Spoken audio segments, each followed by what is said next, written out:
Hi, I'm Christine, and today we're going to be making some delicious beets. So besides beets, obviously, we're also going to be using some scallions. This was inspired by something that was actually about to spoil in my refrigerator. You might have had that experience too, where something's going to go bad and you're thinking, how can I possibly use this? So I just kind of peeled off all the bad parts that had gone wonky and trimmed them up, and we're going to be adding these. I've got a little fresh lemon to add some lemon zest, some fresh rosemary, compliments of Brie, my organic farmer friend. And then we have some sea salt combined with a little bit of Himalayan salt, a little maple syrup. Just a money-saving tip, by the way, I always get my maple syrup at Walmart. It's just much cheaper. And then some apple cider vinegar, or you can use whatever vinegar you like. Then I have some avocado oil. It's a nice high heat cooking oil, or you could use olive oil. As far as my cooking tools, I've got my Zester. It's a microplane zester. This is really great for getting citrus zest off. This is really great for zesting citrus. And then I also have a peeler on hand, although I think I'm going to barely peel these. I'm gonna really rub the skins off once they're cooked. It's a lot easier and less messy. All right, so I'm gonna start off by taking off the tops of the beets and the bottoms just a little bit. And then, these parts like this is all gonna come off. Once you cook them, it's all gonna rub right off. But if you really want to use your peeler to get anything off, I'd say you could at least get these more rough, tough parts at the top. And these little shaggy parts on the sides where there's some little extra roots growing there. So we'll just do that to all of our beets and then put them in a pot to cook them. All right, so now we're just gonna put the peeled beets in here. I did end up peeling them mostly, but I did leave a little bit to rub off later. Got carried away with my peeling, what can I say? I'm gonna put these in about an inch of water. You can see as I put them in, the beets kind of bring the water level up. I'm gonna add a little pinch of salt, cover them, and bring them up to boil. I forgot, I'm also gonna add a little sprig of fresh rosemary, also from my CSA farm, compliments of Bree's farm. And we're gonna just tuck that right in there with them, and it's just gonna infuse the water and give it a really nice flavor. So meanwhile, while that's coming up to a boil, I'm gonna go ahead and zest my lemon. You wanna make sure if you've rinsed your lemon off, I really just make sure they're organic, first of all. And then if you wanna rinse it, that's fine, but just make sure you dry it off, that it's not wet on the surface. And then you really kind of need a specific tool like this. You really just can't use like a cheese grater or some other tool. You really do need a zester, and I like this is the microplane brand. So I'm just going to do a few passes here. Really, you're not really even repeating. You're just kind of going once and then turning, once and turning. Because otherwise, if you start scrubbing it like that and doing several passes in one place, you're going to start to get into the bitter white part. This smells divine, may I say? It's worth doing this just for the aromatherapy aspect. It's like a little throwback to summer. It kind of just makes you feel like summer hasn't totally gone away yet. All right. You want to make sure you get all those goodies out of there. You don't want any lemon zest hiding. And then I like to use a board scraper like this. It's also known as a pastry scraper, just to get every last little bit of our lemon zest. Scoop that all up and put it in a little bowl. You'll see that from a whole lemon, you're not getting that much. It's really only a teaspoon, so this is precious stuff. You don't want to lose any to your cutting board. So we have a nice boil going on our beets. Check it out.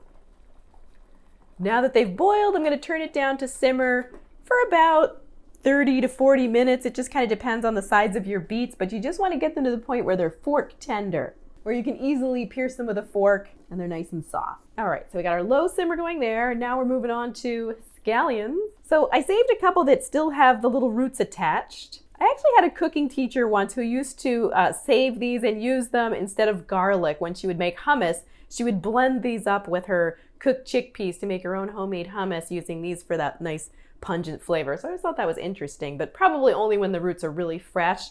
These are a little dried at this point. So guess what I'm going to use these for? Any of you who follow me for a while now probably know soup stock. So right now this is fairly empty, but I always have this going in my freezer. It's basically a container that gets all my little vegetable scraps, like the ends of celery, the ends of carrots and onions and squash bottoms and all those little quirky things that you're not really going to use in your cooking, but give nice flavor to homemade soup stock. Okay, so with the scallions, I'm just going to line these up, and I'm going to cut them on what's known as a bias cut, or it's just a slight diagonal cut.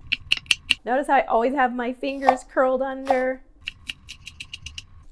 I love adding things like onions. You know, you could use red onions, or in this case, scallions or sauteed leeks or shallots when I'm cooking beets, because beets have that nice natural sweetness. It's nice to balance that out with a little something pungent. Plus, this is a nice color contrast. Ooh, I'm feeling them. You know, they actually make onion goggles. They're awesome. It's the one thing, it's the only thing that really prevents me from becoming a teary mess depending on the strength of the onions. But these goggles, you kind of look like a motorcyclist or something, and they really do protect your eyes and keep you from getting all watery and, you know, mascara running and all that. So there we go. We have our chopped up scallions, and we're going to go ahead and saute these in a little oil. All right, so I've got this fry pan heating up over kind of a medium heat, and we have our chopped up scallions here. I'm just gonna add a little bit of our avocado oil to the pan, maybe just a tablespoon or so. Over the years, you know, being a healthy cooking teacher and wellness chef, I know people sometimes don't even cook with oil, and that's fine. You know, you can just use a splash of vegetable broth instead of the oil if you want to. Once that gets a little warm, I'm gonna go ahead and add these. And this was about, I'd say, I wanna call this like half a bunch of scallions. And back on the beets, it was maybe 4 to 5 or so medium-sized beets. I thought I saw something funny in there, but I don't see it now. It was like a little woody something. And I'm gonna add my little pinch of salt here. Helps to soften them. The idea is just to kind of bring out a little bit of a sweetness and tenderize these a little bit. Otherwise, they're pretty pungent. We don't want them that strong. Okay, so meanwhile, while that's cooking, I'm going to juice our lemons. I've got my citrus reamer here. It just makes it so much easier. And then I always like to put a little fine strainer inside of a bowl just to catch the seeds.